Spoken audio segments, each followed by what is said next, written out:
BJP देश को फिर से गुलाम बनाने की कोशिश कर रहा है।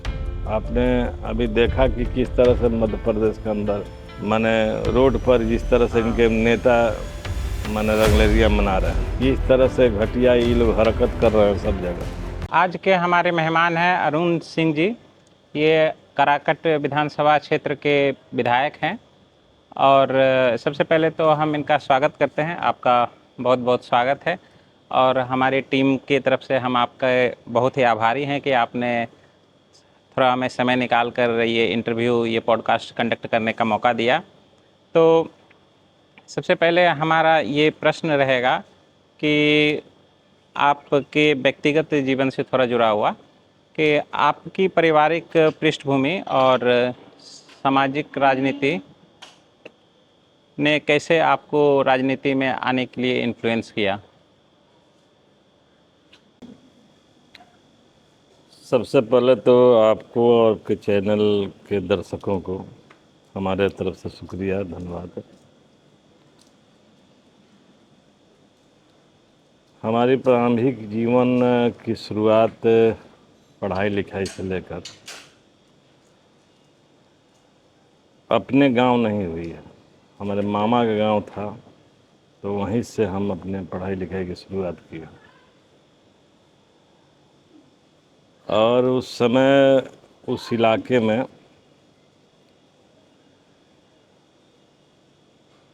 नक्सली आंदोलन और सामंतों और जमींदारों का संघर्ष जो था आकार ले रहा था। गांव में गरीबों के कोई मान सम्मान नहीं था और वोट डालना तो दूर की बात, खटिया पर बैठने का भी अधिकार नहीं था। तो उसी समय उस इलाके में आंदोलन चल रहे थे और हमारे मामा थे डॉक्टर निर्मल। वो दरभंगा मेडिकल कॉलेज में अंतिम वर्ष के छात्र थे। तो उनके साथ वहाँ जो हुआ, मारपीट से लेके गिरफ्तारी से लेके, तो उसके बाद वो पढ़ाई छोड़ दिए वहाँ से, तो नक्सली आंदोलन में शामिल हो गए। अब उस समय तो हम लोग बच्चे थे, लेकिन उस लड़ाई को हम लोग देखते रहे, समझते रहे, सुनते रहे कहानी के रूप में। तो वही हमको प्रभावित किया उनके राजनीति में आने के लिए।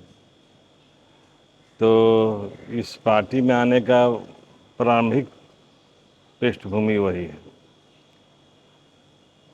जब हम कॉलेज में पढ़ रहे थे तो 85 में कम्युनिस्ट आंदोलन के कुछ योद्धाओं की शहादत हुई थी जगदीशपुर के कुनई गांव में। उस समय आईपीएफ का निर्माण हो चुका था और आईपीएफ ने यह तय किया था कि इनके सम्मान में हम स्टैचू लगाएंगे। तो उसकी तैयारी चल रही थी, हम लोग पढ़ रहे थे कॉलेज में। और इसके बाद हम लोग वहाँ गए, लग कर तैयारी कर रहे थे। जिस दिन सभा था, आईपीएफ के राष्ट्रीय अध्यक्ष बी सुब्बा राव उस सभा में शिरकत करने वाले थे, तो पुलिस ने सभा नहीं होने दी। हम लोग चूँकि वहाँ स्पॉट पर थे तो हम लोग की गिरफ्तारी हो गई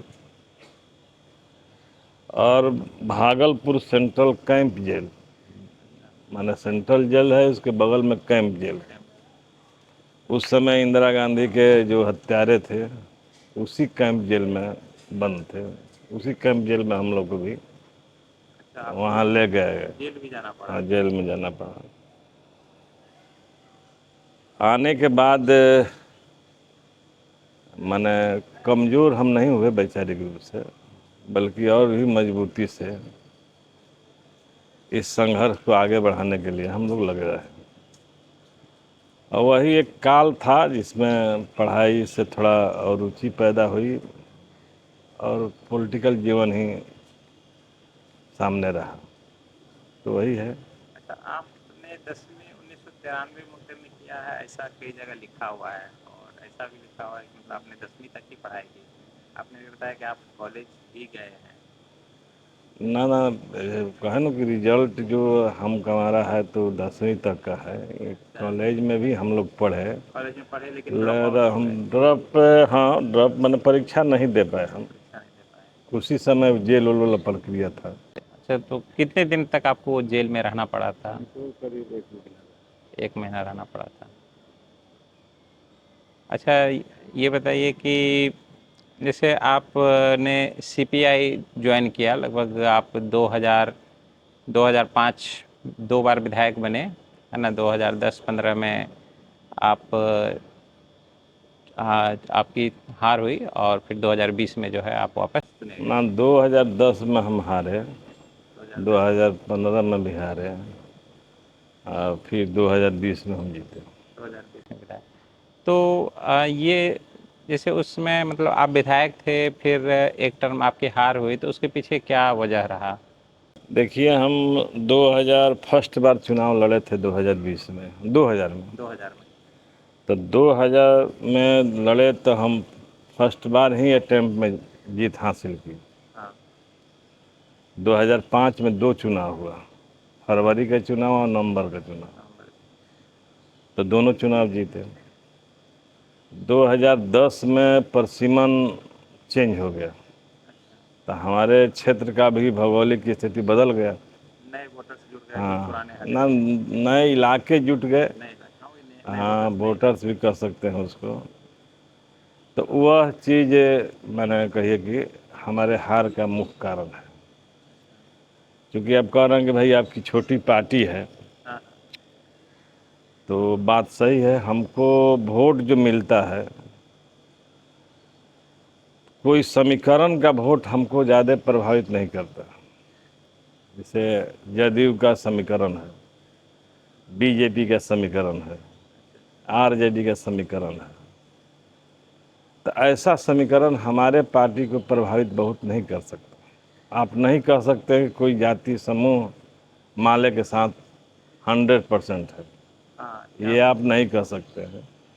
तो जो भी वोट है वो संघर्षों का वोट है, हमारे व्यक्तित्व का वोट है, आंदोलन का वोट है। तो जो हमारे संघर्ष से, आंदोलन से, व्यक्तित्व से प्रभावित होते हैं, तो वो वोट देते हैं। और आप कह सकते हैं कि एक एक वोट से कांटेक्ट है। जो आपको समझता है कि ये बढ़िया आदमी है, अच्छे आदमी हैं, तो हमको वोट देते हैं। और इसीलिए आप कह सकते हैं कि राजेश्वर राज जैसे आदमी भी है, चाहे तुलसी बाबू जैसे आदमी, हाँ, जो राजनीति के बहुत धुरंधर खिलाड़ी थे तुलसी बाबू, हाँ, तुरंत खिलाड़ी हैं। और राजेश्वर राज भी भाजपा जदयू उसके अलायंस उम्मीदवार थे। तो जब तक वो परसिमन रहा, ये लोग कभी हमको हरा नहीं पाए, क्योंकि 3 बार इन लोगों को हराया हम, एक बार नहीं हराए। 2 बार तो 2005 में ही हाँ, हुआ है। तो तुलसी बाबू को भी हराया। तुलसी बाबू भी उस समय जीत नहीं पाए। तुलसी बाबू तो फिर बाद में चुनाव लड़ना ही छोड़ दिया। तो यही कारण है। और अब नया परसिमन आने के बाद पूरी गतिविधि हमारी जो जिधर थी सिमटी हुई, वो नहीं समझ पाया। फिर राजनीतिक भी कुछ बदलाव हुए, गठबंधन और भी थोड़ा मजबूती ढंग से सामने आने लगा। जदयू, राजद सब लोग गठबंधन करके लड़ रहे थे, सिंगल हम लोग लड़ रहे थे। तो ये भी कुछ प्रभावित किया है। 2020 में हमारी पार्टी पहली बार मैंने गठबंधन में चुनाव में आई, तो हम लोग हर जगह जीते। मैंने 19 सीट हम लोग को मिला था चुनाव लड़ने के लिए, लेकिन 19 सीट में हम लोग 12 सीट पर जीत हासिल किए, और 2 सीट तो मामूली वोट से हार गए। जैसे आपके गोपालगंज के भोरे का सीट 400 वोट से हार गए हम लोग, और आम भोजपुर का आरा का सीट हम लोग 3000 वोट से हार गए, तो मामूली वोट से हार गए। अच्छा, ये बताइए कि जैसे आपने जो गठबंधन बनाया वो आरजेडी के साथ आपकी पार्टी ने गठबंधन बनाया, तो मतलब आपके विचारधारा और आरजेडी, आपके सीपीआई की विचारधारा, सीपीआईएमएल की विचारधारा और आरजेडी की विचारधारा क्या मेल खाते, या मतलब क्या वजह रहा है? मुख्य कारण जो है अभी कि देश की सत्ता में भाजपा बैठी हुई है, और भाजपा जिस तरह की पूरी उसकी गतिविधि है, तो वो गतिविधि हमारे लोकतंत्र को, हमारे संविधान को, हमारी गंगा जमुनी तहजीब को ख़त्म करने वाली विचारधारा। समाज जहाँ पहुँच चुका था आज़ादी के बाद, वहाँ से समाज को फिर से ये वहाँ ले जाना चाहते हैं। तो ये बहुत खतरनाक विचारधारा है बीजेपी, जो हमारे देश को, संविधान को, लोकतंत्र को, हमारी आज़ादी को ख़त्म करने जा रहा है। तो सबसे बड़ी चुनौती है, और हम ये बाखूबी जानते हैं कि इसको हराना एक चुनौतीपूर्ण काम है। तो जो लोग भाजपा के विचारों से अलग हैं, तो हमारी कोशिश रही है कि इन लोगों के साथ एकता बनाकर लड़ा जाए। तो उसी माने क्रम में आरजेडी, कांग्रेस, सीपीआई, सीपीएम से हम लोगों की एकता रही। अब आरजेडी के साथ गठबंधन करने का मतलब यह नहीं निकाला जाए कि आरजेडी और माले एक हो गया। एक चुनावी गठबंधन है, और एक ताकत को शिकस्त देने के लिए हमारी ये गठबंधन है। इसलिए ये राजनीति में, हर दौर के राजनीति में ये चीज़ें सामने रही है। कोई हमारे इसी दौर में ये पैदा हुआ है ऐसा बात नहीं है, बहुत पहले से, जब से समाज चल रहा है तब से किसी न किसी रूप में ऐसा रहा। अच्छा, ये बताइए कि आ, पश्चिम बंगाल और केरल में तो सीपीआई का काफ़ी अच्छा है, तो उस सापेक्ष में आप बिहार में सीपीआई का क्या देखते हैं, मतलब क्या पोजीशन देखते हैं? देखिए, हम सीपीएम की सरकार वहाँ रही है, सीपीआई उसके पार्टनर थे, हम वहाँ पार्टनर नहीं थे। कम्युनिस्ट पार्टी की सरकार थी, सीपीआई, सीपीएम और आरएसपी और लोग फॉरवर्ड ब्लॉक मिलकर पश्चिम बंगाल में सरकार चला रहे थे। हमारी पार्टी वहाँ नहीं थी, सरकार में नहीं थी। तो हम जो समझते हैं ये टैक्टिकल लाइन का सवाल है। हमारा सीपीएम सीपीआई में जो मतभेद है, चाहे भिन्नता है, तो वो देश के देखने के सवाल पर है, और उससे लड़ाई कैसे हो, उसका रास्ता क्या हो, उसके समझ के सवाल पर। और आप देख रहे हैं कि हमारी जो लाइन है, वो लाइन धीरे धीरे स्थापित हो रहा है, और उनका जो लाइन है वो धीरे धीरे कमज़ोर पड़ रहा है। अभी झारखंड में मासस का माले में विलय हो गया, तो हमारे लाइन का देन है। आप देख रहे हैं अभी महाराष्ट्र में लाल निशान पार्टी जो है, वो 31 तारीख को, कल, माले के साथ उसका विलय है। तो पार्टियां, कम्युनिस्ट पार्टियां माले के साथ मर्ज कर रही है, अपनी पार्टी को शामिल कर रही है। तो एक ऐसी पार्टी है बिहार में, एक मजबूत पार्टी के रूप में सामने है कम्युनिस्ट पार्टी में, और वहाँ वो उनकी लाइन की माने हार हो रही। कोई व्यक्ति नहीं हारता है, ये समझ लीजिए, उस पार्टी का लाइन की हार होती है। उनकी टैक्टिकल लाइन हो चाहे जो भी हो, उसकी हार होती है।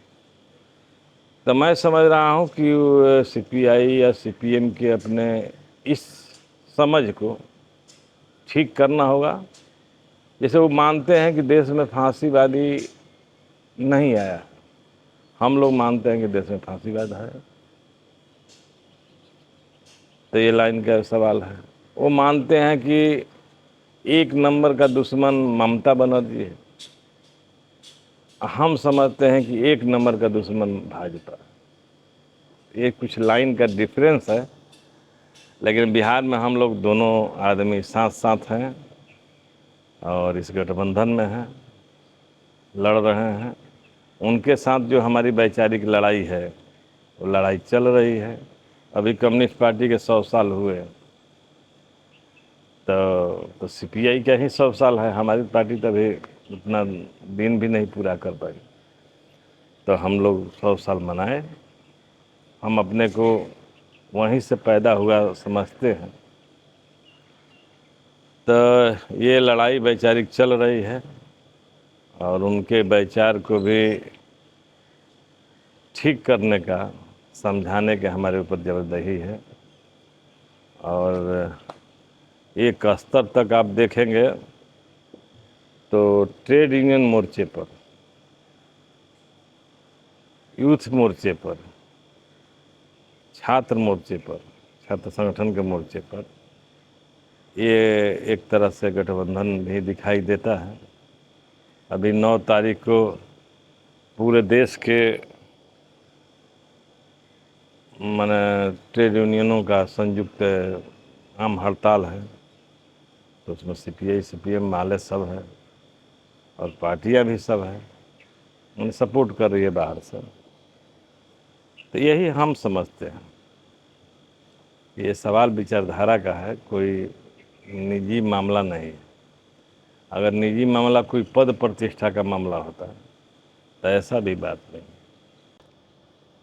अच्छा, आजकल के नवयुवक जो है वामपंथी विचारधारा को समझ नहीं पाते हैं, मतलब खासकर ये जब मेजोरिटी में भाजपा जगह जगह है तो उनको सिर्फ एक ही कैपिटलिज्म और पूंजीवादी व्यवस्था दिखती है। तो इस बारे में थोड़ा सा बताइए। अब देखिए, बात सही बोल रहे हैं कि समाज में जाति है, जाति व्यवस्था है। समाज में के देखने के भी बहुत सारे नज़रिया है। कोई ताम झाम के रूप में भी देखता है और ताम झाम ही उसको प्रभावित करता है। और महंगाई जिस चरम की है, तो उसमें कुछ भ्रष्टाचार भी समाहित है। लेकिन दूसरे तरफ देखिएगा कि विचारधारा अभी भी है। देश के टॉप मोस्ट यूनिवर्सिटी में जवाहरलाल यूनिवर्सिटी का नाम आता है। और जवाहरलाल यूनिवर्सिटी के 4 जो पद है, वो 4 पद में 3 पद माले के छात्र संगठन आइसा ने जीत हासिल किया है। अभी हैदराबाद यूनिवर्सिटी में भी माले के मजबूत पकड़ है, वहाँ भी चुनाव जीता है। तो जो टॉप मोस्ट यूनिवर्सिटी है, जहाँ माने भारत के में उसको जाना जाता है, वहाँ माले के छात्र संगठन मजबूत स्थिति में है। तो एक कहिए कि विचारधारा की लड़ाई है। विचार के रूप में हम जितना प्रभावित करते हैं, उनको समझा पाते हैं, उतना हमारे साथ रहते हैं। ग्रामीण इलाके में भी जहाँ सामंती कहिए कि व्यवहार है, आचरण है, तो उस इलाके में भी हमारे साथ नौजवान हैं। वही तो लड़ रहे हैं, वही तो वोट कर रहे हैं। कि आज के समय में भी ऐसी सामंती व्यवस्था है जहाँ पर किसान, सामंती व्यवस्था कहिए कि पहले से ज़्यादा नैतिक रूप से गिरा हुआ है, और इसके जन्मदाता बीजेपी के लोग। आपने अभी देखा कि किस तरह से मध्य प्रदेश के अंदर माने रोड पर जिस तरह से इनके नेता माने रंगलेरिया मना रहे थे, इस तरह से घटिया ये लोग हरकत कर रहे हैं सब जगह, एक दू जगह बात की नहीं है। तो ये तो माने करेक्टर से लिहाज से देखिएगा तो ये लोग तो बहुत पतित टाइप के आदमी, जिसका कोई हिसाब नहीं। अब लेकिन अब मीडिया है उनको नहीं दिखाता, मीडिया तो उनको छिपा लेता है। अब आपके जैसे सोशल मीडिया जो हैं, यही तो जनता का मीडिया बना हुआ है, कोई जनता के संघर्षों को कुछ सामने लाते हैं। लेकिन दूसरा मीडिया तभी ये है नहीं, जितना भी माने नेशनल टाइप का मीडिया है सब तो आज गोदी मीडिया के रूप में जाना जाता है। तो आपके जैसे कुछ माने चैनल हैं, चाहे मीडिया है, सोशल मीडिया है, वही तो जनता के आंदोलन को सामने ला रहा है। तो इस मामले में आप लोगों की शुक्रिया भी है हमारी प्रशंसा करने के लिए आपका बहुत बहुत धन्यवाद। ना प्रशंसा नहीं, जो ये है यही चीज़ दिखाई दे रहा है। अगर आप नहीं रहते, माने ये मीडिया स्वतंत्र मीडिया नहीं रहता तो शायद जनता का कोई आवाज़ भी उठ पाता, लोग जान पाते। इसी सेंस में हमने कहा कि भाजपा जो करतूत कर रही है, अच्छा रेल बेच दिया, भेल बेच दिया, बैंक बेच देती है, LIC बेच दिया, जल जंगल बेच रहा है, ये सब चीज़ राष्ट्र की संपत्ति है, सबको इस पर अधिकार है। आपका जितना अधिकार है उतना हमारा भी अधिकार है। तो ये सब चीज़ जो बेच रहा है, ये कहाँ कोई दिखा रहा है खतरा का है इस पर? कोई नहीं दिखा रहा है। जो भी दिखा रहा है तो इसी तरह के माने स्वतंत्र टाइप के जो मीडिया है वही तो दिखा रहा है, जो जनता के आंदोलनों को भी सामने लाता है। तो जनता का अब यही इसीलिए कहे कि आज देश का सबसे एक नंबर का खतरा जो मीडिया से लेकर न्यायपालिका से लेकर कार्यपालिका से लेकर सब पर जिसका माने एक तरह से दबदबा है, प्रभुत्व है, तो जिससे हमारा देश से माने कहिए कि बर्बादी की ओर बढ़ रहा है। तो यही तो खतरा है, इसी खतरा को तो हम लोग को समझना है। ये जो नहीं समझेगा कि खतरा बीजेपी कोई ऊंची जाति की पार्टी है इसलिए बीजेपी का कोई विरोध करता है, ऐसा बात नहीं है। ये समझ माने बदल लेना होगा। बीजेपी देश को फिर से गुलाम बनाने की कोशिश कर रहा है, पूरी संसाधन को फिर से कारपोरेट के हवाले कर रहा है। अंग्रेज कैसे हमारे देश में आए थे? अंग्रेज के आने का प्रक्रिया क्या था? अंग्रेज का आने का प्रक्रिया तो यही था कि बिजनेस करने के लिए आए और चाय पिलाते पिलाते पूरे देश पर राज कर लिया। तो इसी तरह के कमोबेश पूरी संपत्ति को जिस तरह से कारपोरेट को हवाले किया जा रहा है, तो कारपोरेट का पूंजीपति है, चाहे इंग्लैंड का पूंजीपति हो चाहे आपके भारत का पूंजीपति हो। पहले से खतरा इस बात की है कि जब विदेश के पूंजीपतियों को भगाने में 100 साल से अधिक लगे तो देसी पूंजीपति हैं, इनको भगाने में तो कितना बरस लगेगा। तो थोड़ा यहाँ ठहर कर सोचा जाए कि हमारा तो बाल पक गया है, हमारे आने वाली पीढ़ी की गुलामी जो दिखाई दे रही है सामने, उसको इससे जलालपुर ज़िंदगी से बाहर निकलने के लिए कितना संघर्ष करना पड़ेगा। कोई एक आदमी का खतरा है, कोई एक जाति का खतरा है कि सभी जाति के नौजवानों का खतरा, सब लोगों का खतरा। इसलिए बीजेपी आज खतरा बना हुआ है। हम लोग तो अपील करते हैं आपके चैनल से माध्यम से कि बीजेपी लोग भी, समर्थक भी इसको थोड़ा ठहर कर सोचें कि बीजेपी की जो भी कार्रवाई चल रही है उससे आपके आने वाले पीढ़ी पर क्या असर डालेगा। जब सब चीज़ कारपोरेट के हाथ में, सब कुछ निजी हाथों में हो जाएगा तो सरकारी नौकरी मिलेगी आपकी? बिल्कुल नहीं। बच्चे नौकरी कर पाएंगे आप? अब प्राइवेट नौकरी जो रेलवे में लोग करते हैं, 25,000 रेलवे देता है, तो उसी काम को करने के लिए 10,000 प्राइवेट में बहाली कर रहा है। कहाँ जाएगा आपका समाज?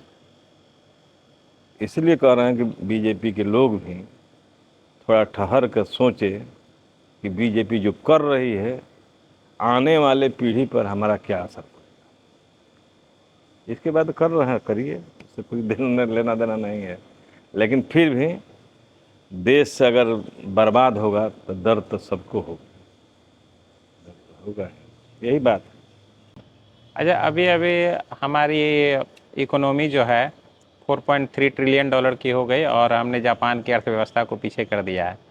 तो इससे क्या मतलब हमारे अब अभी तो मान लें कि हमारा जो मानना है, कागजों के आंकड़े में मौसम गुलाबी दिखाई दे रहा है। ये कागजों में 4 ट्रिलियन डॉलर की बात हो रही है ना। आपके पॉकेट में कितना पैसा है, इस बात से निर्धारित होगा कि हमारे देश की आर्थिक स्थिति क्या है। डॉलर चाहे जो भी हो जाए, वो भी, उसका भी पर्दाफाश हो जाएगा कुछ दिन के बाद कितना डॉलर है।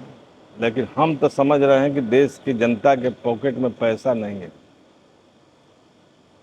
और हम नहीं कह रहे हैं, अभी बिहार के अंदर जो जाति गणना हुआ और सामाजिक आर्थिक सर्वे हुआ, उस सर्वे से जो रिपोर्ट प्रकाशित हुआ, रिपोर्ट सामने आया कि 34% परिवार, घर नहीं कर रहे हैं, व्यक्ति नहीं कर रहे हैं, परिवार 6,000 से कम आय पर जीवन बसर कर रहा है।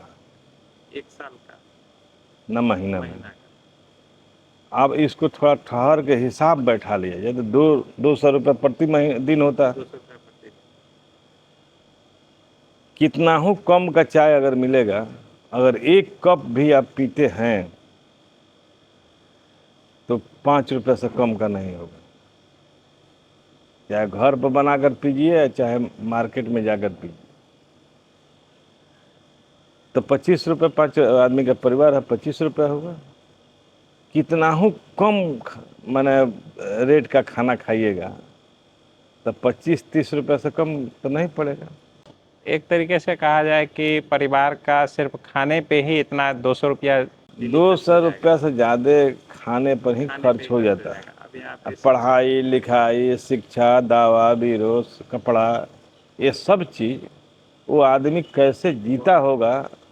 यह तो मैंने 20 साल के नीतीश कुमार की सरकार, अब 77 साल देश की आज़ादी के सरकार का पोल खोल कर रख दे रहा है कि कितना लोग विकास किए हैं। इसका दायरा थोड़ा ले जाइएगा ऊपर 10,000 तक, तो इस दायरे में 63% परिवार आते हैं।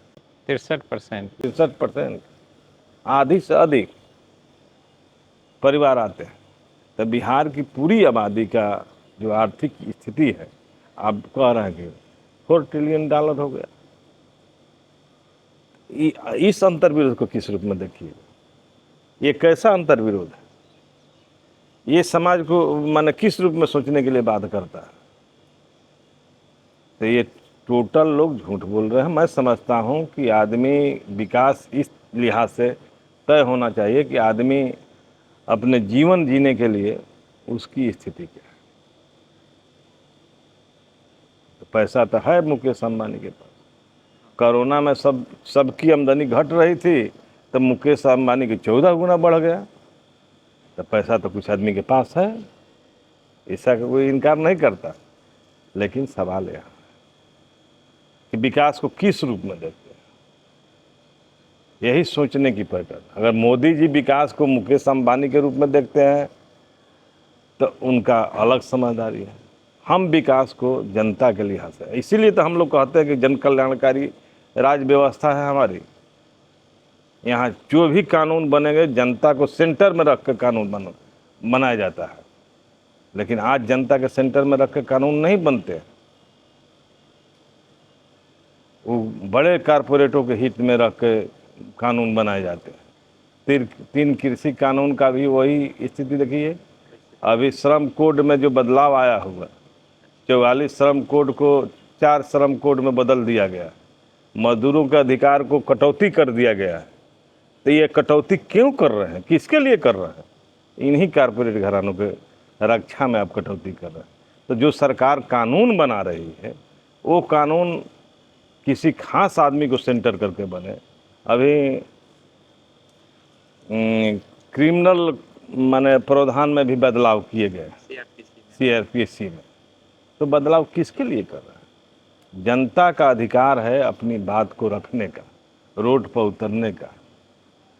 तो रोड पर ना उतरे तो इसके लिए कानून बनाकर उनको दंडित करने की कोशिश कर रहे हैं।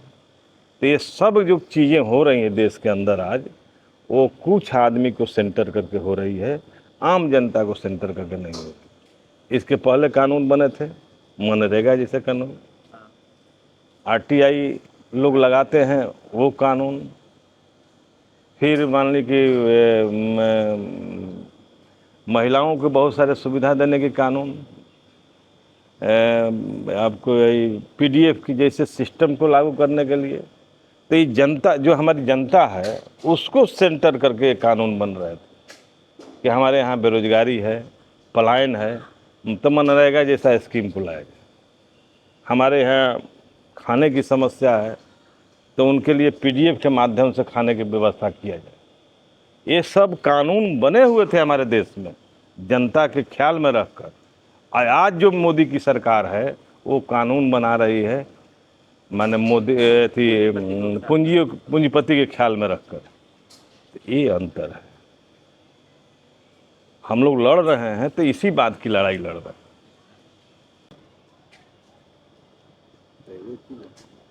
थोड़ा अपने क्षेत्र के बारे में बताइए, वहाँ पे क्या विकास कार्य हुए, और खासकर जब आप अपोजिशन में हैं तो क्या सरकार की तरफ से कोई सहयोग मिल रहा है विकास कार्य के लिए?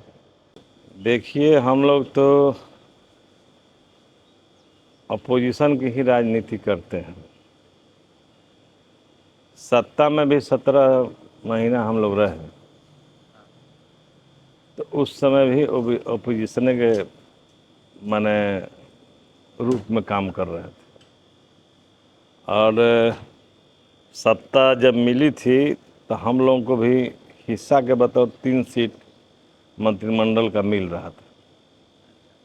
3 सीट आप लोग ले लीजिए। हम लोग ने कहा कि हम मंत्रिमंडल में शामिल नहीं होंगे, सरकार को हम सपोर्ट करेंगे, मंत्रिमंडल में शामिल नहीं होंगे। तो हम लोग का स्पष्ट मानना है कि उसी मंत्रिमंडल में शामिल होना है जिस मंत्रिमंडल के में हम नीतियों को प्रभावित कर देने की स्थिति में रहेंगे। तब अगर नीतियों को प्रभावित नहीं करने की स्थिति में रहेंगे तो उस मंत्रिमंडल में जाना कोई माने ठीक नहीं है। वो हमारे लिए लॉस होगा। तो हम नहीं गए, क्योंकि लालू और नीतीश की ही इतनी बहुमत थी कि हम लोग को वहाँ कोई औकात नहीं था। तो नहीं गए, लेकिन हम सरकार में रहते हुए, सरकार का एक अंग होते हुए भी हमने उस समय के दौर के जो आंदोलन थे, चाहे रसोइया का आंदोलन हो, चाहे आंगनबाड़ी का आंदोलन हो, चाहे जीविका का आंदोलन हो, चाहे आशा और ममता का आंदोलन हो, चाहे ऑफिस में जो कंप्यूटर बैठते हैं इनका आंदोलन हो, सब आंदोलन का ज़मीन पर हम ही लोग नेतृत्व किए और विधानसभा में भी ज़बरदस्त ढंग से इनके पक्ष में खड़े रहे। तो हम लोग तो हमेशा विपक्ष के ही राजनीति में रहते हैं। अब विपक्ष को कितना परेशानी आज के डेट में झेलना पड़ता है, हम आपको एक वाकया बताते हैं। तो हम लोग फर्स्ट बार चुनाव जीते थे, तो नासरीगंज में एक गांव होता है, पड़ता है थी, वो आपके राय जी की कौन गांव है, कौन गांव था आप जाते हैं? हाँ, चितौखर। तो वहाँ एक पासवान की हत्या हो गई थी। तो उस हत्या करने वाले को कोई देखा नहीं था, लेकिन हत्या हो गई, लाश मिली थी। तो उसके खिलाफ में माने अपराधियों की गिरफ्तारी करने के लिहाज से माने हम लोग नासरीगंज बंद किए थे। तो नासरीगंज बंद किए थे तो भीड़ थी बहुत ज़्यादा। तो हम लोग तो आगे थे जुलूस में, पीछे में किसी दुकानदार से लोगों की झड़प हो गई। तो झड़प हो गई तो माने चहटा चहटी हो गया, भागदड़ हो गया। आगे आकर पुलिस हमको तो लेके चली गई, मैंने उठाकर थाने में। तो पुलिस ने की रुख ठीक नहीं था, और उस समय लालू जी राबड़ी मुख्यमंत्री हुआ थी, लालू जी भी विधानसभा के मेंबर थे। तो हम लोग सवाल उठाए। जगतानंद सिंह मंत्री थे, गृह मंत्री, उसी दिन हिदायत दिए कि इसको जल्दी हटाइए, कि वहाँ मैंने जातिवाद करता है। उसी दिन खबर गया, उसी दिन वो हट गया, लाइन में चला गया। एक लालू जी के शासन था जो समझता था कि भाई ये मैंने गलत हुआ है, तो कार्रवाई करते थे। आज कितना ही सवाल उठाते रहिए, कोई असर पड़ने वाला नहीं। तो लालू जी के शासन में हम नहीं कह रहे हैं कि वो बहुत बढ़िया शासन था, लेकिन फिर भी मैंने विधानसभा थोड़ा मैंने उसके अंदर मान इज्जत प्रतिष्ठा थी, नैतिकता था, नैतिक था। आज के समय में वो नैतिकता नहीं। आप कितना हो उठाइए, अगर उठाइएगा तो आपको तुरंत आरोप लगा देगा कि पैसा मांग रहा है, नहीं देता है तो उठा रहा है। मतलब विधायकों की भी आवाज़ नहीं सुनी जाती। नहीं सुनी जाती है। तो आज और पहले में बहुत अंतर है। फिर भी जब हम यहाँ नए परसिमन में पहली बार विधायक बने, तो हमारा अनुमंडल मुख्यालय भी पड़ता है करेकट विधानसभा में, विक्रमगंज। तब विक्रमगंज का अनुमंडल का अपना कोई भवन नहीं था, वो प्राइवेट में चल रहा था। तो हमारे जीतने के बाद अनुमंडल का भवन अभी बन रहा है, चालू हो गया है, शुरू है। रजिस्ट्री ऑफिस पूरी तरह से जीर्ण शीर्ण थी, तो रजिस्ट्री ऑफिस से भी नया बिल्डिंग चल रहा है। जाम का भी बहुत बड़ा समस्या था विक्रमगंज में, तो रेलवे ओवरब्रिज का घोषणा तो गडकरी जी कर चुके हैं कि हम बनाएंगे, अभी काम शुरू नहीं है।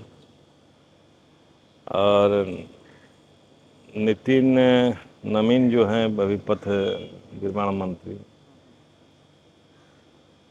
तो जाम की समस्या के लेकर बोले कि भाई नासिरगंज से बक्सर तक और आरा से पटना तक, सासाराम तक हम 4 लेन करेंगे, फिर जाम की समस्या दूर हो जाएगी। तो शायद मोदी जी जा रहे हैं तो उसका अभी शिलान्यास करेंगे। हाँ, आज तो नबीनगर जा रहे हैं। ना विक्रमगंज जा रहे हैं, हमारे ही क्षेत्र में जा रहे अच्छा अच्छा। हैं। एक इलाका है मैंने संझौली का, जो विक्रम कारेकट विधानसभा के हिस्सा है। तो वहाँ के बहुत दिन से डिमांड था कि पुल हम लोग को होना चाहिए। तो कई बार चुनाव बहिष्कार भी हुए, वहाँ के लोग किए। तो उसका इस बार मैंने शिलान्यास हो गया है। अब काम अभी नहीं लगा है, लेकिन आजकल में जो भी हो ये प्रोग्राम के बाद लगेगा, मोदी जी के जाने के बाद। एक गांव है हम लोग के यहाँ, जहाँ सुनील पांडे का गांव है, तो उसके बगल में सिकरियाँ है। सिकरियाँ पंचायत के नाम से सिकरियाँ है, लेकिन उसका टोटल गांव आरा मुख नहर से इस पार है। अब सिकरियाँ जाने के लिए हाई स्कूल में जाएं, वोट डालने के लिए जाएं, पंचायत में काम करने के जाएं, मार्केट जाने के लिए जाएं, तो वहाँ के लोगों को इस पंचायत के माने पंचायत के दूसरे साइड के लोगों को, माने नहर के दूसरे साइड पे, उनको 10 किलोमीटर घूम कर जाना पड़ता था वोट डालने में। तो उस वह पुल बन रहा है अभी। तो कुछ ऐसे महत्वपूर्ण काम हमारे यहाँ तो पहले से कॉलेज था, सरकारी कॉलेज, तो वो तो डिमांड हमारे यहाँ का था नहीं, फिर भी मैंने प्राइवेट कॉलेज भी 4-5 कॉलेज हैं। और कुछ शिक्षा उक्षा वाला भी भवन वन तवन सब कुछ बना है। तो एक है ये मैंने काम के रूप में तो यही हुआ है। अभी भी मैंने जाम की समस्या बनी हुई है, इसका एक बड़ा डिमांड है हमारे यहाँ। यहाँ बस स्टैंड को भी हम लोग मैंने शुरू किए हैं, और फुल फेज तो नहीं है बस स्टैंड, लेकिन शहर के बीचों बीच है वो बस स्टैंड। वो ज़मीन इंक्रोचमेंट था, उसको बीच मैंने खाली कराकर बस अभी लग रहे हैं। तो ये टेम्पोररी है, लेकिन मैंने उसको दूसरे जगह शिफ्ट किया है, लेकिन अभी बस स्टैंड के रूप में वो बहुत परफेक्ट जगह है। ठीक है, तो ये सब तक काम हुए हैं वहाँ। अब हम लोग तो माने नौकरी दे नहीं सकते हैं, मांग कर सकते हैं। हम लोग की सबसे बड़ी डिमांड वहाँ की है कि वो हम लोग का जो इलाका है कृषि प्रधान इलाका है, और कृषि प्रधान इलाका होने के चलते सिंचाई का व्यवस्था जो है नहर से है, सोन नहर से। एक समय था आज़ादी से पहले भी कि सोन नहर का उपभोग केवल बिहार करता था पानी का।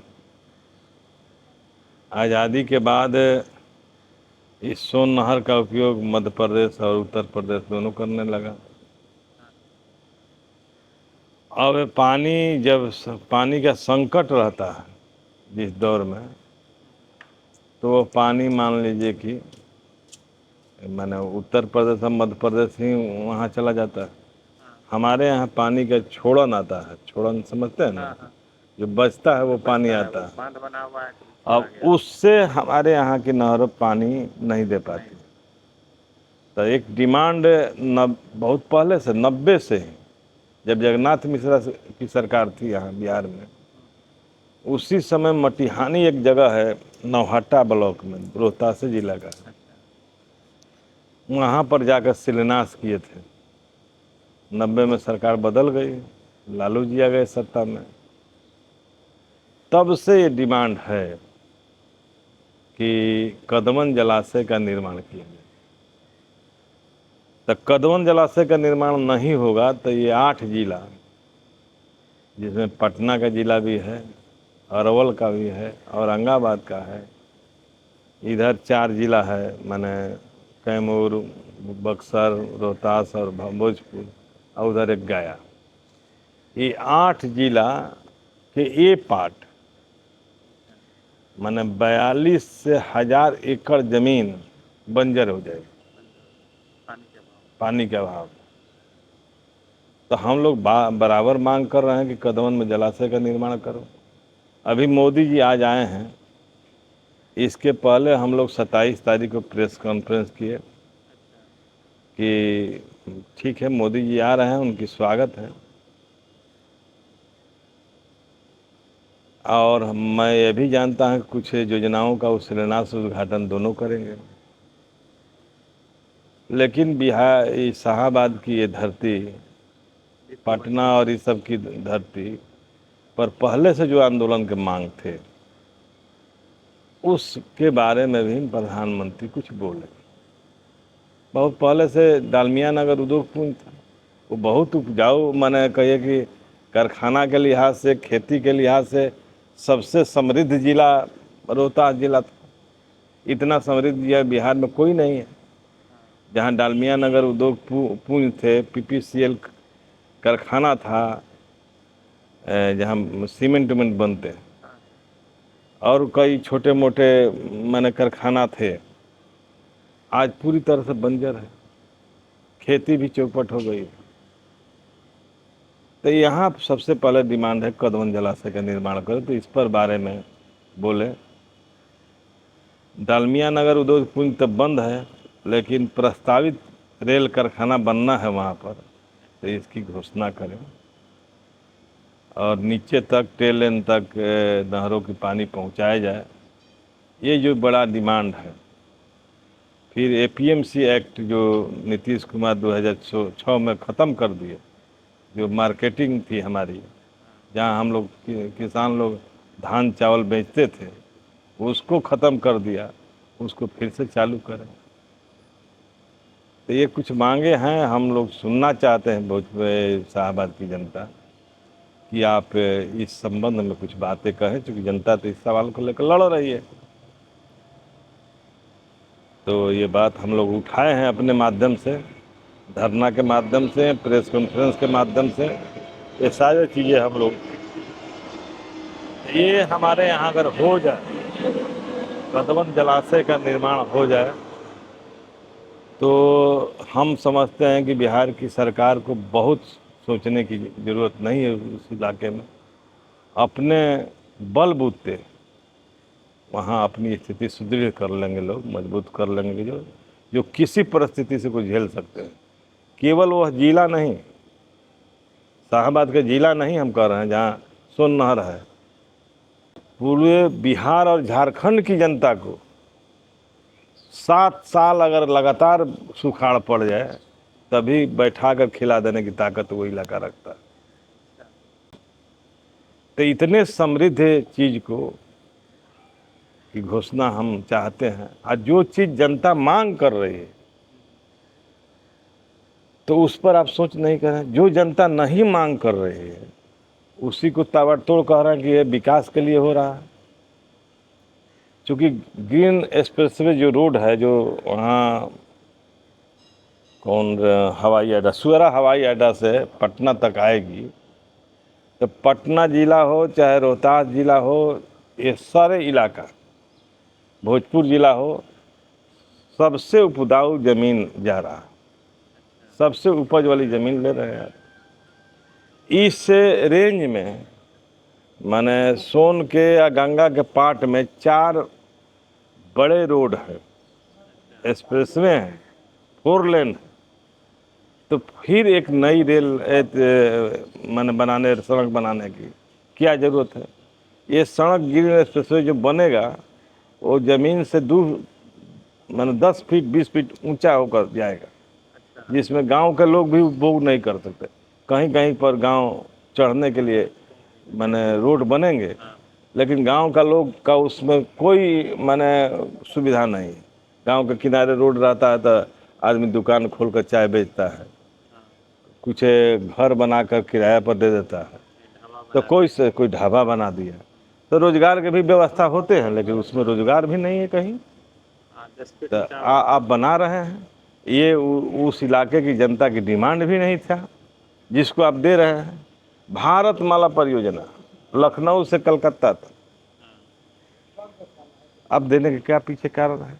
और उसमें जितना ज़मीन जा रहा है, ऐसा नहीं है कि आवागमन की व्यवस्था नहीं है, फिर भी आप दे रहे हैं, जब वहाँ की जनता का कोई डिमांड नहीं है। डिमांड है कि डालमिया नगर उद्योग पुंज को फिर से चालू करो, पीपीएलसी को फिर से चालू करो। ये सब सरकारी मैंने रूप से देखा जाता था, है तो प्राइवेट है, लेकिन सब नियंत्रण सरकार का था। तो वो काम ये नहीं कर रहे हैं। तो इस माध्यम से, आपके माध्यम से भी मोदी जी से हम कहना चाहते हैं, अपील करना चाहते हैं कि शाहाबाद की जनता को जो चिर प्रतीक्षित मांग है, डिमांड है, उसके बारे में विक्रमगंज की सभा से घोषणा करें। ये जो एक्सप्रेसवे है, इसकी डिमांड वहाँ की शाहाबाद की जनता की कभी नहीं रही है। ये माने आप दे रहे हैं तो हम उसके विरोध नहीं कर रहे हैं, लेकिन वहाँ की जनता का जो डिमांड है, उसका वह पहली प्राथमिकता है। उसके लिए आप कोई कोशिश करें, बात करें, नहीं तो यह आपकी चुनावी जुमला है। मैं ये भी समझता हूँ कि शाहाबाद के चारों सीट लोकसभा में महागठबंधन ने जीता है। मैं ये भी जानता हूँ कि शाहाबाद की 22 विधानसभा सीट में 20 विधानसभा सीट महागठबंधन ने जीता है। पटना जिला का हो, जहानाबाद जिला का हो, औरंगाबाद जिला का हो, उसमें बड़ी उपस्थिति महागठबंधन की है। और उसी से घबरा कर आपने विक्रमगंज की सभा रखा है। आपके वहाँ के क्षेत्रों का भी जनता के ख्याल रखकर अगर विकास माने बातें होती तो मैं उसका स्वागत भी करता। लेकिन यह रेलवे की कारखाना की घोषणा हो, इंद्रपुरी जलाशय के निर्माण की घोषणा हो और वहाँ किसानों के लिए जो फसल का उचित मूल्य है वो मिले तो ये बहुत बड़ी बात है। वहाँ के लिए विकास के लिए यही मुख्य बातें हैं।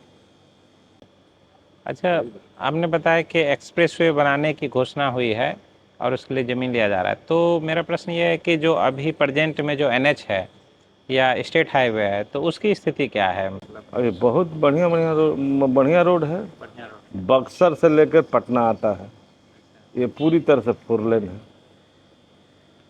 बक्सर से बात तुरंत बक्सर और भोजपुर के सीमा पर आते हैं तो मोहनिया से लेकर जो जीटी रोड है, जीटी लेक से लेकर पटना आता है, वो भी 4 लेन है।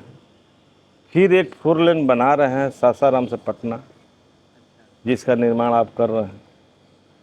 आप फिर एक 4 लेन सोन के इधर से 4 लेन नहीं है मैंने, लेकिन हाईवे है, स्टेट हाईवे, तो वो रोड बना हुआ है। चार ये बड़ी मैंने क्या कहलाता है सड़कें हैं। फिर उसी के बीच से सोन और गंगा की दूरी महज 50 किलोमीटर, मैंने तो गंगा सट जाता है और इसमें 4 सड़कें हैं। फिर एक स्टेट हाईवे बना रहे हैं। हाँ, इसकी कोई ज़रूरत अभी नहीं था, उस इलाके की ज़रूरत नहीं थी और मैं नहीं समझता हूँ कि देश के लिए भी ज़रूरत था। और सुअरा हवाई अड्डे से पटना आने के लिए क्या है, यह एक ही स्टेट में आना है और 4 सड़कें हैं। अब भारतमाला परियोजना बना रहे हैं कलकत्ता से लखनऊ तक, तो उस फिर भी एक उसकी माने मतलब समझ में आता है, लेकिन इसका माने मतलब हम नहीं समझ पा रहे। ये क्या माने मतलब क्या है? पटना से सासाराम को जोड़ना, इससे क्या फ़ायदा है? पटना जबकि पहले से पटना से सासाराम को जोड़ने के लिए 4 सड़कें हैं उस इलाके में। और अगर ऐसा ज़रूरत महसूस हो रहा है तो उसको 4 लेन की जगह 6 लेन बना दीजिए, है ना, इससे आपका खर्च भी कम होगा। तो यही मुख्य मांग है। इसलिए हम लोग मांग करते हैं कि मोदी जी गए हैं तो वहाँ का जो लंबित मांगे हैं, वहाँ की ज़रूरतें हैं और उसी बिहार के विकास के लिए ज़रूरत है, पूरे देश के लिए विकास के लिए। कोरोना ने तो साबित कर दिया, कोरोना के पीरियड ने, कि पूरा देश जब -2.3 ग्रोथ नीचे था, गिरा हुआ था, तो देश में केवल 3% ग्रोथ दिखाने वाला कोई संस्थान था तो वो कृषि के क्षेत्र था। और हमने ये भी देखा कि बम्बे देश की आर्थिक राजधानी है।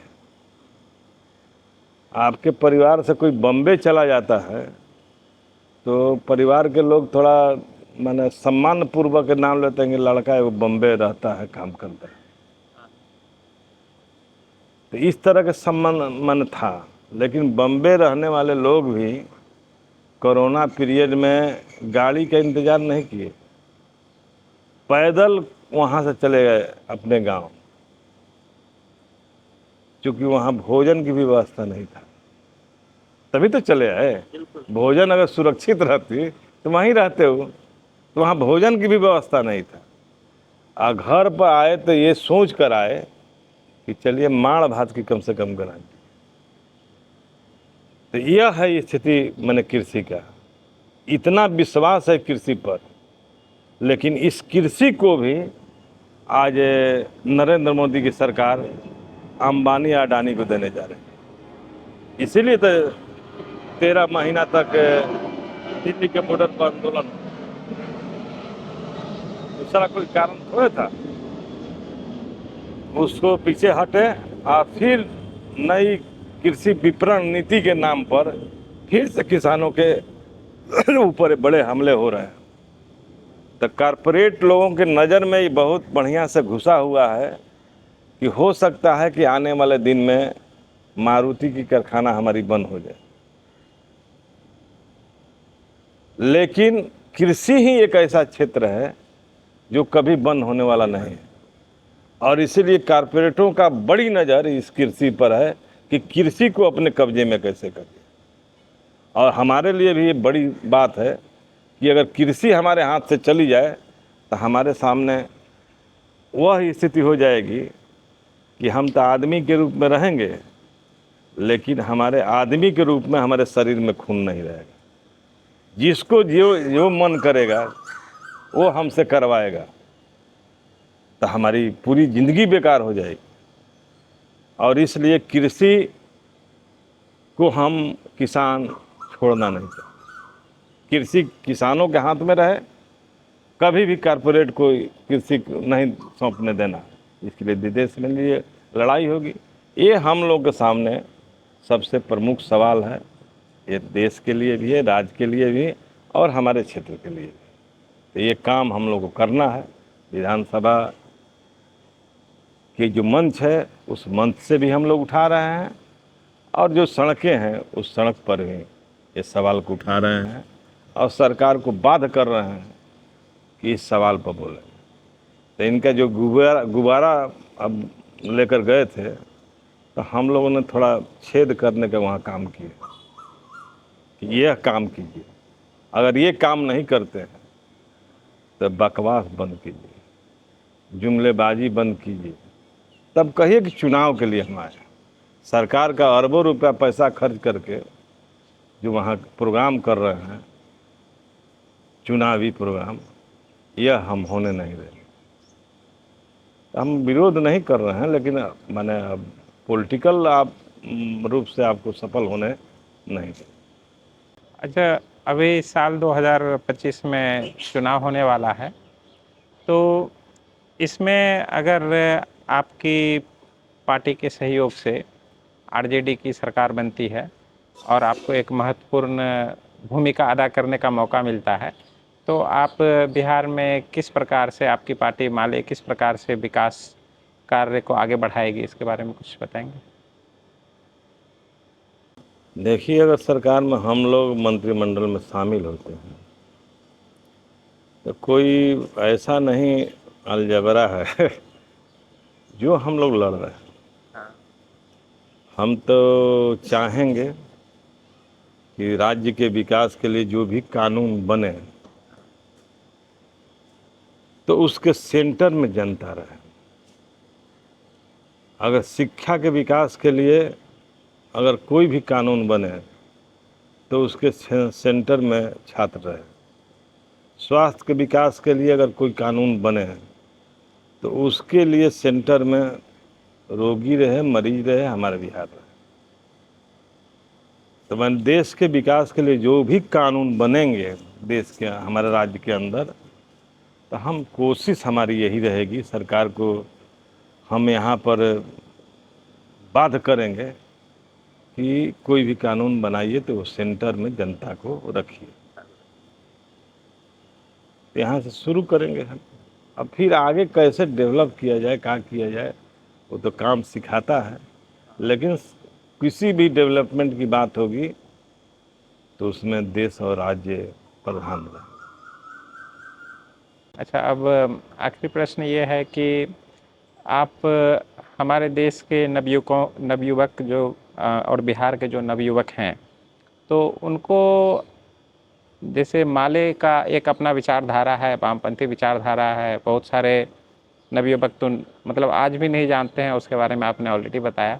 तो उनको कैसे प्रेरित आप करना चाहेंगे कि आपकी विचारधारा से जुड़ें और ज़्यादा से ज़्यादा जो है विकास कार्य में, देश के बिहार के विकास कार्य में आगे आकर के सम्मिलित हों? देखिए, ये 77 बरस की आज़ादी के बाद देश के जो माने मानचित्र पर हमारा जो समाज है, हमारा गांव है, शहर है, इसकी माने भनक तो लोगों को मिल गई कि हमको कुछ मिला नहीं। आज जो मिला भी था, पहले मैट्रिक में लड़का पास करते थे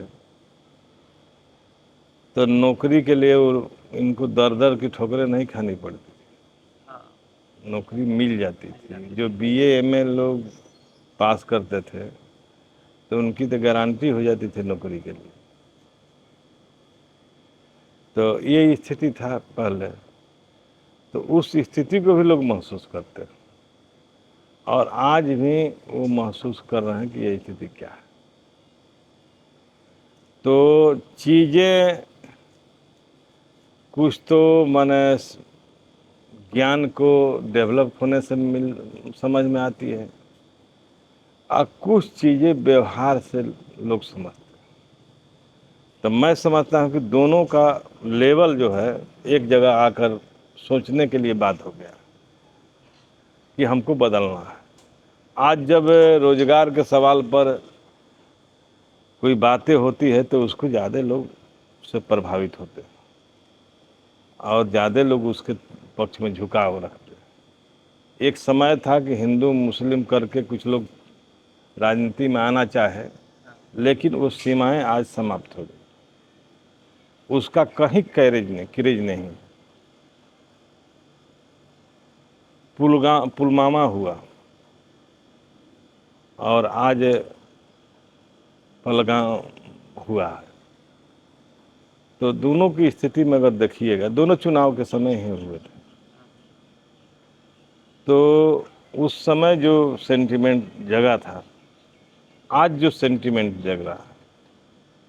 और सबसे बड़ी बात कि जो जिन नौजवानों की पत्नी आज विधवा हो चुकी है, वह बात समझ गई उसी दिन कि हिंदू मुस्लिम मत करो, जो हमको लाश गिराया है उस लाश को पकड़ो, दोषियों को सजा दो, और सड़क पर खड़ा होकर उसका विरोध की, जिसका बहुत सारे टोल आर्मी जो लोग हैं वो बहुत सारे गाली गलौज सब कुछ कर रहे हैं। अभी नेहा के माने राठौर का जो माने जितना गीत है, जो बातें हैं, तो जमीन पर खड़ा होकर एकदम सरकार को चैलेंज कर रही है। लोग सुन रहे हैं, देख भी रहे हैं। तब पहले वाली स्थिति नहीं है, लोग समझ रहे हैं।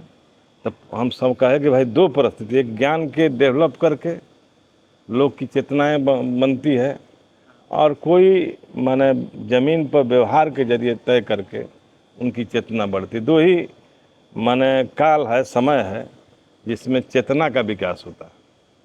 तो चेतना का विकास हो रहा है और सरकार को जवाब देना पड़ रहा है। सरकार तो भाई नगर पालिका के चुनाव में भी मोदी जी को उतरना पड़ा, विधानसभा के चुनाव में मोदी जी को उतरना पड़ रहा है, एक एक सीट पर इनको जाना पड़ रहा है। और जो शाहाबाद के काराकाट में उनकी जो आज सभा है, इसका डर तो साफ साफ दिखाई दे रहा है कि इसके बावजूद भी जीतेंगे कि नहीं जीतेंगे, ये बड़ी बात है। हम तो कह सकते हैं कि इसके बावजूद भी कोई उस इलाके में कोई बड़ी उपलब्धि इनको नहीं मिलने जा रही, लेकिन कोशिश तो कर रहे हैं। तो लोग की समझ बढ़ रही है, चेतना बढ़ रही है और लोग तैयार हो रहे हैं। लोग अपने अभी संविधान के लिहाज से, देश के लिहाज से, उसकी आज़ादी के लिहाज से बने सतर्क हैं, सजग हैं। और सबसे बड़ी बात कि समाज के सबसे कमज़ोर हिस्सा, जिसको दलित हिस्सा कहते हैं, उन्होंने बहुत मजबूती के साथ से रूप में इस संविधान को अपने हाथ में पकड़ा हुआ। और मैं समझता हूँ कि जब वो दलित गरीब हिस्सा जो है, जो संविधान को इतना मजबूती से पकड़ लिया है कि मोदी जी अब कुछ नहीं करने जा रहे, बात आप समझ लीजिए। इसलिए इनके दिन धीरे धीरे लद रहे हैं, लेकिन ये जितना सफल हो जाए, लोग तो कह रहे हैं कि भाई पहलगाम में जो हत्याएं हुई, 2000 पर्यटक वहाँ गए थे, 7.5 लाख कश्मीर में सेना है, एक भी सेना वहाँ क्यों नहीं थी? इसका जवाब मोदी जी दें, इसका जवाब टोल मीडिया दे, क्यों नहीं हुआ? क्यों छोड़ दिया गया पर्यटकों को इस तरह से? 24 में यही जब भाषण दे रहे थे, 14 में मोदी जी, तो कहाँ मनमोहन सिंह को बहुत धिक्कार रहे थे कि सेना किसके हाथ में। तो आज सेना किसके हाथ में? ये आतंकी हमला क्यों हुआ? नोटबंदी किए, जीएसटी लगाए, तो ये सब तो काला धन रोकने के लिए किए, आतंकवादियों को रोकने के लिए किए। क्यों नहीं आतंकवादी रोक पाए? आतंकवादी वहीं हमला कर रहा है जहां आपकी सेना नहीं है। तो सेना क्यों नहीं? ये कोई पूछता है देश के नागरिक तो थोड़े देश से खिलवाड़ करता है। पूछता है इसलिए कि आगे से देश को इस सब जो चूक हुआ है, लेकिन इस चूक का कोई जवाबदेही नहीं ले रहा। आप तो मान लिए सैद्धांतिक तौर पर एक चूक है, तो इसके लिए कौन जवाबदेह है? इसकी शिनाख्त हुई? नहीं हुई।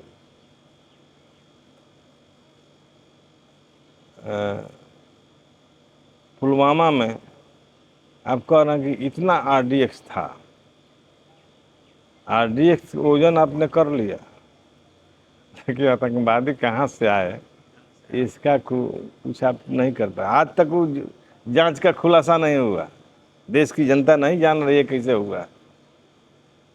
तो ये सब चीज़ें जो है लोग समझ रहे हैं, इसलिए देश के नौजवान आज समझ रहे हैं।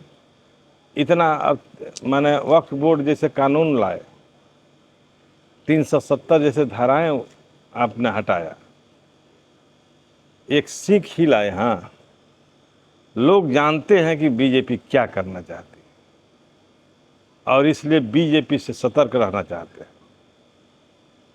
क्योंकि जब उसके इस गेम प्लान में आप शामिल हो जाइएगा तो बीजेपी तो यही चाहती है कि हो जाए देश में हिंदू मुस्लिम, हमको तो कुछ करना नहीं है। लेकिन लोग सतर्क हैं, लोग समझदार हैं। तो इस लेवल पर समझदारी बढ़ी है नौजवानों की, लोगों की। अब इससे मूर्खता है। अब कह रहे हैं कि मुस्लिम जो धार्मिक संपत्ति है उसमें हिंदू लोग शामिल रहेंगे। हिंदुओं की धार्मिक संपत्ति में मुसलमान नहीं शामिल होंगे, रहेंगे? ऐसा नहीं कानून बनाएगा। ऐसा कोई कानून बनता है देश में का? तो लोग लेकिन समझ रहे हैं बहुत बारीकी से कि करना क्या चाहते हैं, इनका मानसिकता क्या है। तो बीजेपी एक तरह से अब जैसे मान लीजिए कि यही जो आतंकी हमले हुए, बिहाने उसे चर्चा में है कि चुनाव आ गया है, अब आतंकी हमले होंगे। और कोई कौन थे, शायर थे, रोहतक, कौन, राहत रोहतगी का नाम था, वो कह रहे थे कि देखिए सीमा पर हंगामा है, तो बोले थे कि देखो देश में कहीं चुनाव है क्या। कौन मुस्लिम शायर थे, अभी हाल में ही मरे हैं, राहत रोहतगी का, बहुत बढ़िया शायर थे आज के ज़माने। तो ये लोग समझ रहे हैं, इसलिए बीजेपी जो भी कुछ करना चाहे, कम्युनिस्ट पार्टी, और इस सब चीज़ में हम माने हमारा जो लड़ाई है, संघर्ष है, ये लड़ाई स्थापित हो रही है। जैसे हम पहले लड़ते थे मजदूरी के लिए, हम लड़ते थे कि आशा के मानदेय बढ़े, हम लोग लड़ते थे कि गरीबों का आवास मिलना चाहिए। तो हमारी मांग सही साबित हो रही है। अभी जो सर्वे किए तो सर्वे ने पोल खोल कर रख दिया का इस जनता को समृद्ध करने के लिए उनको आवास नहीं चाहिए, उनको ज़मीन नहीं चाहिए, उनको मजदूरी नहीं बढ़नी चाहिए। तो हम जो मांग कर रहे थे, लड़ रहे थे, तो इसी आधार पर तो कर रहे थे।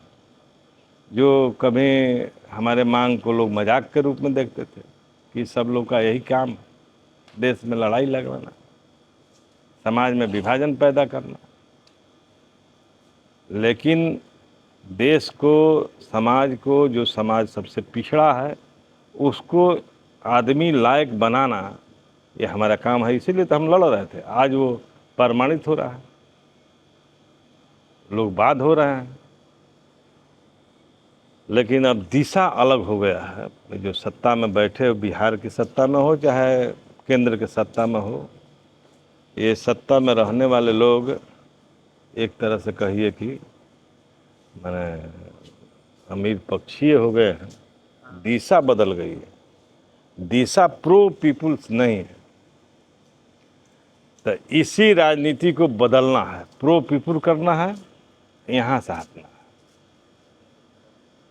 कारपोरेट है, कारपोरेट भी अपनी, उसकी अपनी गरिमा, लेकिन हम कोई दिशा लेंगे, उस दिशा में कारपोरेट एक नंबर पर नहीं रहेगा, जनता एक नंबर पर रहेगी, और इसके बाद और चीज़ें उसके बाद के श्रेणी में रहेगी।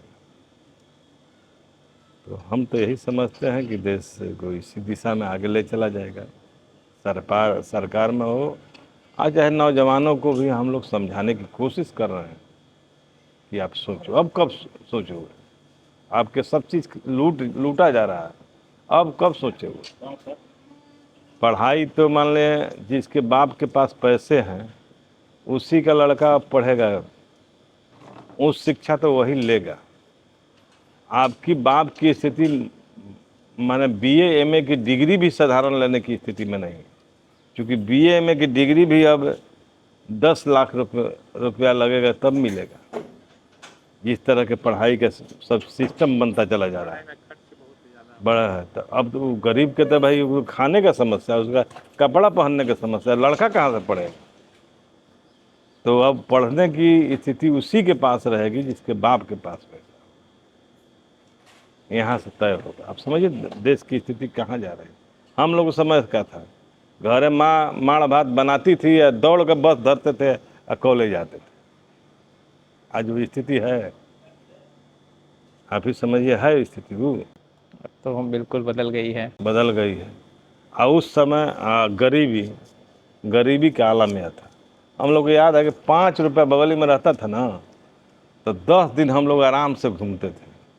कोई फिक्र नहीं था कि हमारे पास पैसा नहीं। 5 रुपया आज जिसके बगली में है वो घर से निकलेगा नहीं, है कि नहीं? अंतर ये स्थिति है। अब कहाँ चीज़ें खड़ी है ये हमको देखना, ये जटिल, और इसीलिए बदलाव जरूरी है। बदलाव केवल सत्ता के लिए हमको ज़रूरत है, सत्ता में चले जाएंगे इसके लिए ज़रूरत है नहीं। बदलाव जन समाज को बदलने के लिए, उसकी स्थिति सुधारने के लिए ज़रूरी है। अगर जब बदलाव नहीं होगा तो आने वाले दिन, अब की 29 के बाद अगर बीजेपी सरकार में रह गई तो ये हिंदू राष्ट्र हो जाए। अच्छा मान लीजिए कि जब हमारा देश पाकिस्तान और भारत अलग अलग हुआ तो मुस्लिम राष्ट्र हो गया पाकिस्तान। भारत मुस्लिम राष्ट्र नहीं बना, हिंदू राष्ट्र नहीं बना, एक लोकतांत्रिक मुल्क बना।